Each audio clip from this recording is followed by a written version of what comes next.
This is Uncut Nonsense. My name is Doc Klugman, and today we are wrapping up everything with our reactions for the week 8 and putting it to bed here in the NFL season 2025-2026 season. And we're going to be looking ahead for week 9 coming up this week, starting with our Thursday night game tomorrow between the Ravens and the Dolphins. So let's get right into it. Starting up first, we had the Thursday night game from last week. Chargers at Minnesota Vikings, and the Chargers coming back after I thought they were actually doing pretty, on the downward trend, but yet they come on back and they end up having a very, very convincing win against the Minnesota Vikings, 37-10. The game was out of hand pretty quickly. Justin Herbert ends up cleaning up some of the mistakes that he did end up having and getting a much needed win. He throws for 3 touchdowns, 1 interception, 227 yards. Passer rating overall for him was well over 100. And on the flip side of it, when it comes to the passing, still no J.J. McCarthy. Obviously, they go with Carson Wentz again. Carson Wentz at this point has become a glorified backup, and he is just not producing the way he used to, and it definitely has shown as he has been going trend went on the downward. The overall offense for Minnesota was poor at best. The lead receiver Jordan Addison for only 26 yards. They just did not get the job done when it came to it. The rushing attack was non-existent. Total of only 34 yards, and just overall was just very, very disappointing to say the least. The overall, I'm very upset the fact that the Minnesota Vikings going in had the energy.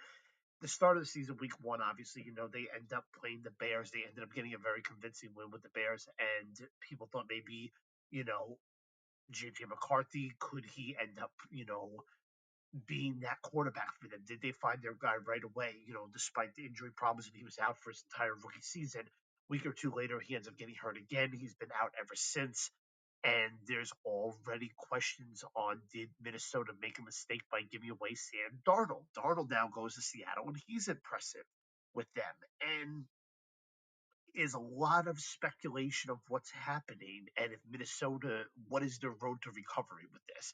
This obviously just adds fuel to the fire. The fact that they lose again, they're falling behind in an NFC North division that you really can't fall behind on. Packers are obviously really good. The Lions are doing very good again this year, and the Bears have even shocked with a couple of nice wins they had. I know they lost this last game. We'll get to that in a little bit, but it's just the Minnesota Vikings seem to be on the outside looking in on a division that they ended up winning overall, finishing second place, and they won 14 games last year. As for the Chargers, I have still doubts about this team. Do not get me wrong with this. The Chargers had a good game against what I'm starting to see now as a weaker opponent. We are going now into this time of year in October where we're starting to discover the good teams from the bad teams. And you have this throughout the entire first 2 months of the season. Every single NFL season, you never know what you're going to see from the first 2 weeks. September's always a mixed bag. Some teams are better than expected. Some teams are worse than expected. Just look at it this year, from what we have gathered. Chiefs ended up dropping their first two. You had, and now they're on a positive trend, but they started off very slow. You had, the Indianapolis Colts, who were a mess last year, ended up getting the job done, and they're still continuing to do good. The Patriots are the team that's riding up high really now, and even the Chargers started off 3-0. Justin Herbert, people were claiming could be potentially MVP this year, kind of early for week 3, in my opinion, but so be it. Then you lose a backbreaker to the Giants. You go home and you lose a bad one against Washington. You end up, falling into sort of this trap now of like, are you a good team? They continue to make bad mistakes. They have a chance to redeem themselves last week against the Colts, to be like, hey, we can beat a good team. No, they can't. Lose that game as well.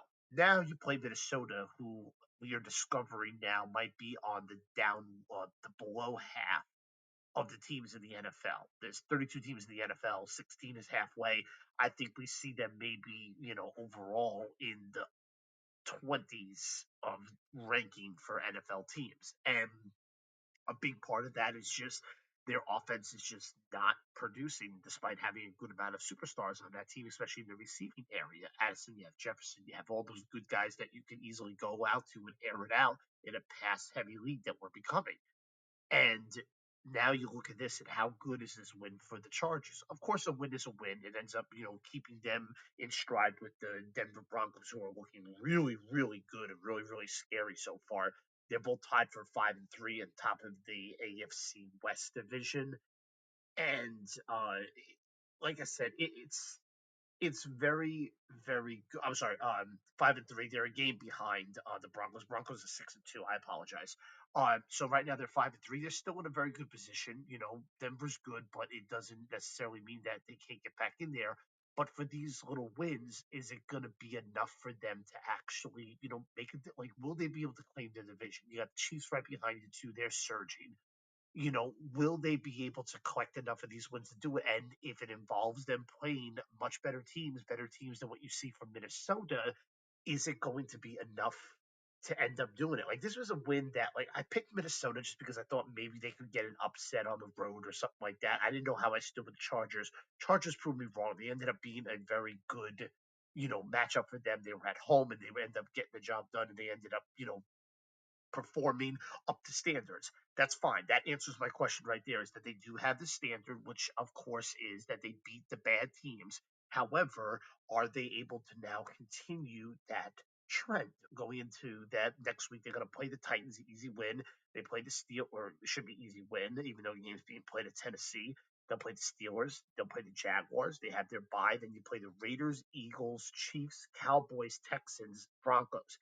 After the Raiders, from December to the rest of the year, those last 5 games, they could be very tricky. That is going to be the outlier for this Los Angeles Chargers team. And I think at this point, when it comes to both these teams, we have to wait and see what Minnesota does, if they continue the downward trend, and if JJ McCarthy comes back, if we're going to be able to see progress. And as for the Chargers, I'm waiting to see what happens after their bye week. Obviously, after the bye, they have a late bye week. They'll play the Raiders and then the rest of their gauntlet for the last 5 games. That's what I'm waiting on for this Chargers team. That's what's going to obviously determine where they stand, whether they win the division, wild card, or miss the playoffs. And that'll also let me know then definitely, is this team legit? Can they do 37 points a game, and can they have such a dominated defensive performance, and can they be well coached enough to be able to actually go beyond a first round bye in the wild card round? A lot of maybes with this. It ended up being a good game by the Chargers, but I have a lot of questions, and they'll be answered in a few months. After that, the Bills, they go on the road and they absolutely slaughter the Carolina Panthers. Hands Carolina Panthers actually their first home loss, which is very interesting. Panthers obviously were surging. They ended up doing, getting a nice little win streak going. Performed pretty good on offense and defense. Defense played well against a bad Jets team last week. A week before that, offense showed up to be able to take care of the uh, Cowboys late. And going into this, I just had a feeling that the luck was going to run out for the Carolina Panthers, and sure enough, it did. The Bills showed no mercy. They also were able to have, they came in losing 2 straight, and they also came off of the bye, so they were very well rested, and the game was over pretty early. Um, it was over really when they got off the bus. It was 19-3 at halftime. It did not get any better. They scored another. Bills scored another 21 points in the third quarter, and then it was basically just a little, garbage time touchdown in the end in the fourth quarter for the Carolina Panthers. The touchdown goal by Hubbard. He's obviously pretty much what I would say is their main rushing attack. Rico Dowell is doing good as well. However, I still got to give it to Hubbard because he has always been their main guy for the last several years, and he continues to, in my opinion, be able to do that for that. Like I said, the Bills just showed up. There's really nothing really to dissect in this game. It was just overall an offensive juggernaut that we see yet again from Josh Allen and this team. And he did not have to do a lot. Josh Allen was only 12 for 19, only 163 yards. But the point is, obviously, he kept the ball safe. He didn't do anything stupid. A year or two ago, the problem with him was always turning the ball over. He's continued on that positive trend of not doing that, consistently. And it was just overall, he did not have to do much in order to get a solid win for this Buffalo Bills team. James Cook, which just freaking went into beast mode, 216 yards on the ground alone from that man. And it was just an incredible performance by him. He was the starlight of the show for the Buffalo Bills, and they just absolutely ran it down the Panthers' throat. And now we're going to see if the Bills are able to keep this positive streak as we go into the end of October. I'm looking more and more at the scheduling for these teams now. They'll play the Chiefs next at home. They get the home field advantage. Bills are known to be pretty good at home against the Chiefs. We'll see if that continues. They'll play the Dolphins. Again, should be a nice, easy win for them. They'll play the Buccaneers. That's going to be a good one. It's going to also be played at home, so it definitely does help. They'll play at the Texans, at the Steelers, and then going into December, they'll play the Bengals, the Patriots. That's going to be the game that now we're going to be looking at, considering that we've seen the Patriots have been so great. And now we'll see how good of a game that will be at that time on Sunday, December 14th. Browns, Eagles, which will be a good one, and then they finish up with the Jets. It's a half and half schedule. There's a couple of outliers on there that would be, a little bit of a good game, look at potentially. But I do think that the Bills now has nice little, they got their bye week out of the way. They broke that little 2-game losing streak they had where things looked a little bit scary. And I am obviously having more faith in them again that this is not just a little bit more of a downward area. They just beat up on a bad team. Like, don't get me wrong, Carolina Panthers have shown some progress, but they're still not a good team. They're really not. They're an average team at best at times. Many times they're below average, and they still have a lot more to development to do. I think the coaching staff in Carolina is also pretty horrible under Dave Canales, the head coach. And I just need to see more out of that team in order for me to actually have faith in them in more of these games. This one was pretty easy, though. Buffalo gets a good win. We'll see if the positivity continues for them. Speaking of positive things coming off of bye week, last week we had only two teams that was on the bye. It was the Ravens and the Bills. They both desperately needed a win. Ravens more so, of course, because they were going into this game against Chicago at I think a record of like 1-5 and dead last in the division. Even the Cleveland Browns managed to get a second win, and they put up a good game. Now, I thought Lamar Jackson was going to come back. He didn't. They teased that he was going to come back. He ended up being a late scratch going into the Sunday game last week against Chicago. Turns out they did not need him in this one. They get the job done, especially on the offensive side of things. Derrick Henry, congratulations to him. He passes Walter Payton for the fifth most rushing touchdowns in the NFL history. He ended up hitting 111, I believe, total for himself. So congratulations, Derrick Henry. Obviously, clearly a first ballot Hall of Famer for him in his future. And Huntley ends up leading the charge in the passing game for the Ravens. He has started before with them. He hasn't been absolutely great. This game, he wasn't nothing to be super impressive about either. 17 for 22 for 186 yards and a touchdown. The defense buckled up. And that was a big thing. This was a Bears team that was improving. They ended up, showing a lot more firepower. Kim Williams was looking better. The defense overall was looking better. And they ended up taking advantage. And the defense for the Ravens took advantage, and they ended up stopping the Bears the best they could in the more critical situations. Stopped them on fourth down. Bears still went 6 for 13 on third down, but at the same time, they were able to keep things contained, especially on the rushing attack. Bears have a good rushing attack just because there's dual threats between DeAndre Swift, kept him only to 45 yards. That's really, really good to be able to contain that and not have Caleb Williams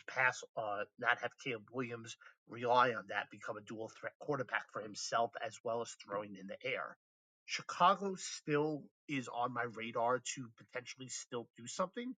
I did not expect that at the beginning of the season. However, Chicago still has the opportunity to impress. They fall to 4-3. They're third in the division just because um, the Packers and the Lions in that division are incredible. Moving forward, they'll play the Bengals, which, trust me, I'll get to in a little bit. They'll play at home against the Giants. Giants are a mixed bag right now. I'll get to them in a little bit too. They'll play the Vikings. That could be an interesting rematch game from week one. They'll play at home against the Steelers. At the Eagles, that'll be hard. At the Packers will be hard. They'll play the Browns. Then they'll play the Packers again 2 in 3 weeks. Again, I love that divisional opponent 2 times in 3 weeks at the 49ers and the Lions. Again, same as I mentioned earlier with the San Diego Chargers. Once December comes in those last 4 or 5 games, it gets a little bit hairy for the Bears. They need to develop and get a few more wins in order to, I think, at this point, they're claiming for a wild card spot. I don't see them winning the division. They don't have enough firepower. But I do think that if Caleb Williams can play his cards right, if Ben Johnson can definitely cook something up in the offensive scheme and just overall as a head coach, I do trust that the Bears could maybe get a few wins together against maybe some of these weaker teams. Now, that's going to require a lot. They need to hit their marks, in my opinion. I don't see this as multiple paths to get in, looking ahead at least. But I do think that the Bears still have a chance. As for Baltimore, this is a breath of fresh air for them. They're now 2-5. This is not, a bad situation to be in, considering that it seems that the AFC North is falling apart a little bit. I'm going to get to the rest of it later on with Pittsburgh and Cincinnati in their games. However, I am looking at this a little bit more interested when it comes to the Baltimore Ravens. Looking at the Ravens schedule, Thursday or tomorrow, they'll play the Dolphins. Then after that, you got at the Vikings, at the Browns versus the Jets, home with the Jets versus the Bengals, at home against the Bengals again. They stay at home for 3 games. Then they go at Cincinnati.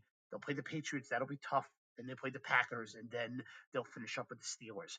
I said this at the start of the season. The schedule for the Baltimore Ravens is very generous. They got a lot of the hard games too, also out of the way. Now, the Patriots have become a hard game just because they're the Patriots, and the Packers were always going to be a difficult game. However, if you add some of their divisional opponents who have been falling apart, there's no reason why the Ravens still can't have a surge. Just by looking at how people have perceived the Ravens, nobody has ever counted them out. And I never have either, just because their schedule is so weak. And for these last couple of weeks, we have been missing Lamar Jackson. Now, it's going to bite me in the ass because I said this last time.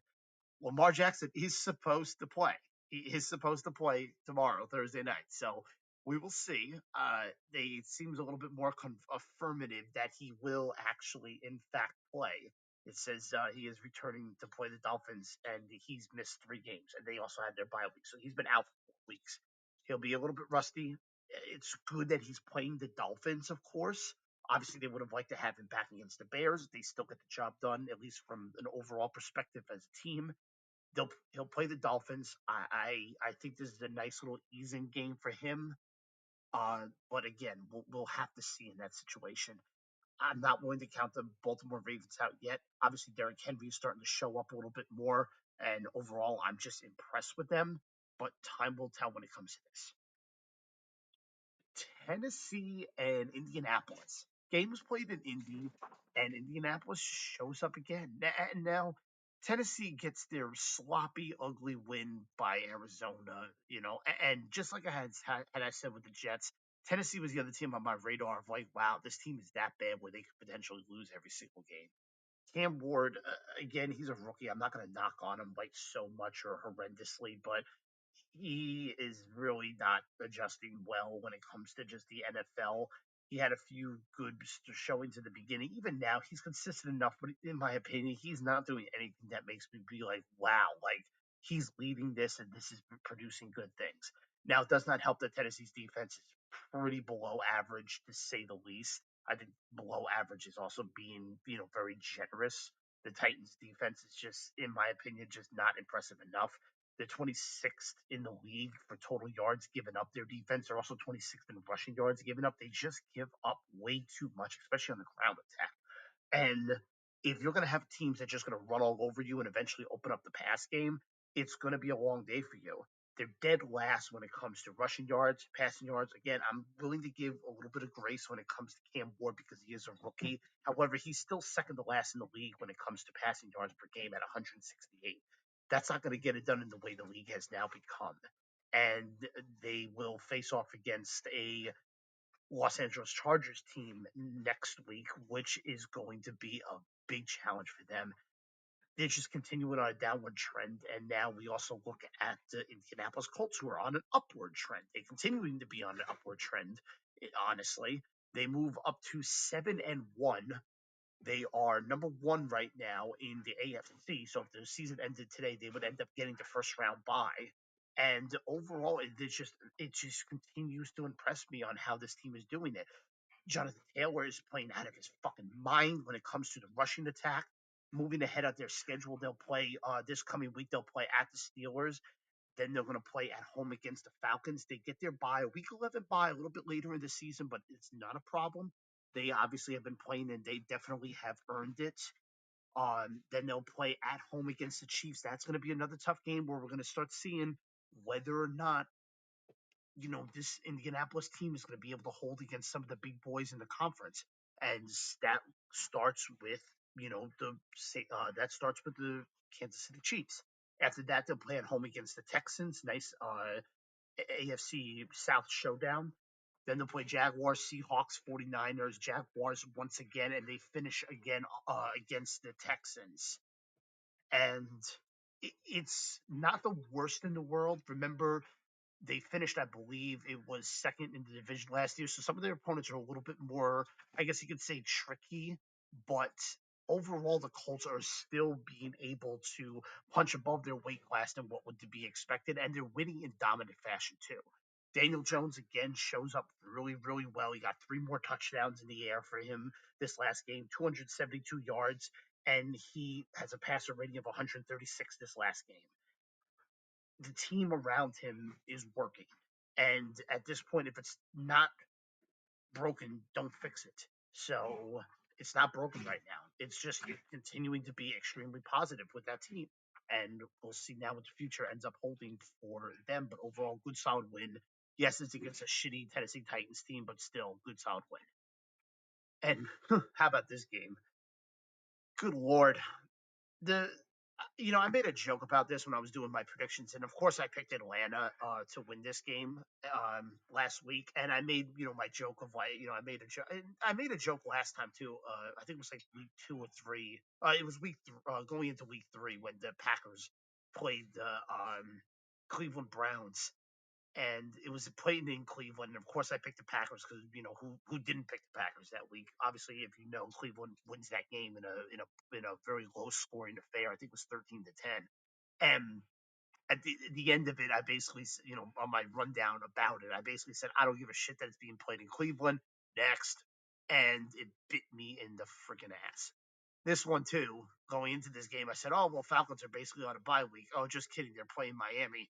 Well, all of a sudden, Miami wants to show up and play, and Penix was not there, the quarterback for the Atlanta Falcons. I still do not consider that because I did not expect that Tua all of a sudden, the quarterback for the Dolphins, Tua Tagovailoa, was going to end up throwing for 4 fucking touchdowns and actually showed to be like a competent quarterback. I really just did not expect any of that type of stuff.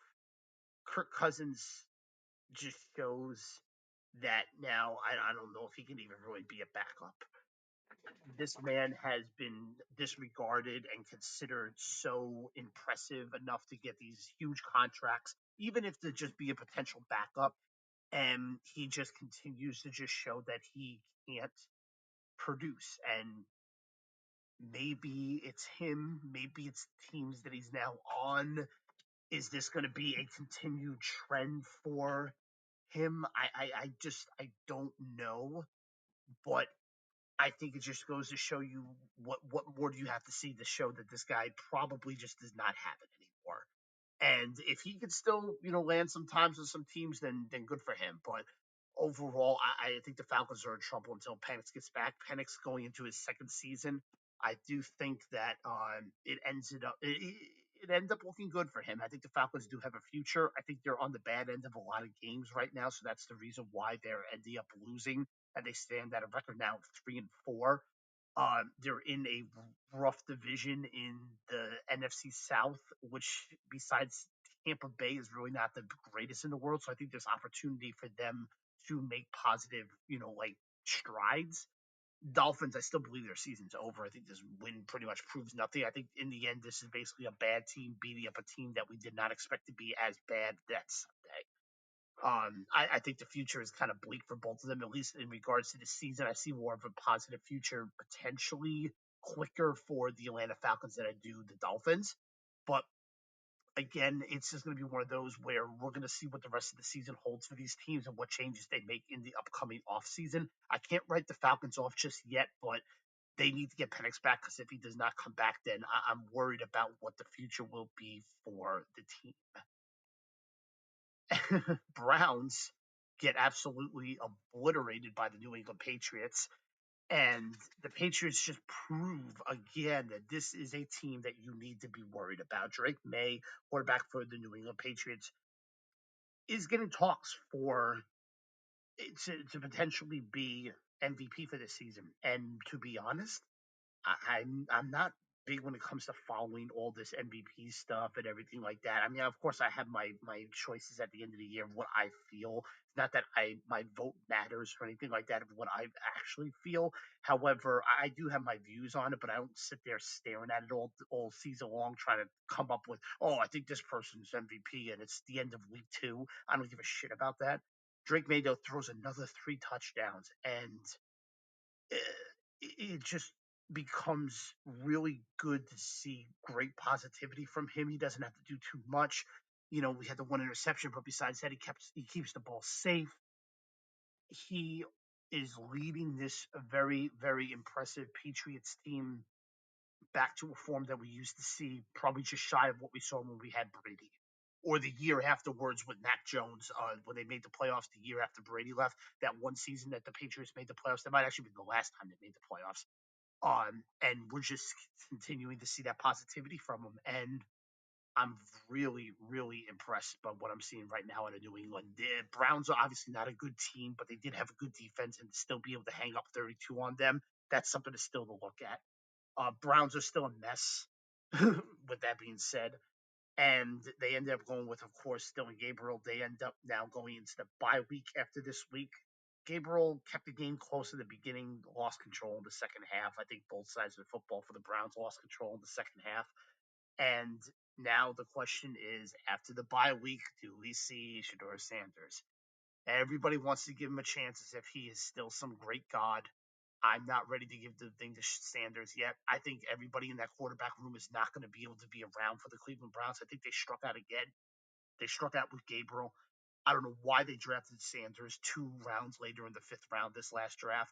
You don't draft 2 quarterbacks in the same draft. Excuse me. I think it's the Browns. Just another idiotic move by this stupid, stupid franchise. And it, to me, it's mind-boggling that they continue that. You also have Deshaun Watson that was, obviously hurt right now. I think he still is considered injured. If he does come back in about a month or so, they say, oh, what happens when he's on there? You have Zappy, who's now a quarterback. I think he's quarterback 3 right now. I don't know what the hell is going on with that quarterback room for the Browns. They were just trying everything, and it's just failing and failing miserably. And they're not piggybacking enough of the fact that they have a good defense. And by the time, if they ever get this offense solved, I feel like at that point the defense will then take a step back just because time has then been against them in the situation. I think there's a lot of issues, way more than the Browns really have seen right now. And it's just going to get worse and worse if things are not fixed. Great win by the Patriots. Horrible, continuing to be horrible for the Cleveland Browns. And overall, I'm sorry, just a very disappointment again from Cleveland. All right, I'm taking a break. I need a beer. We'll be right back with part 2 coming up.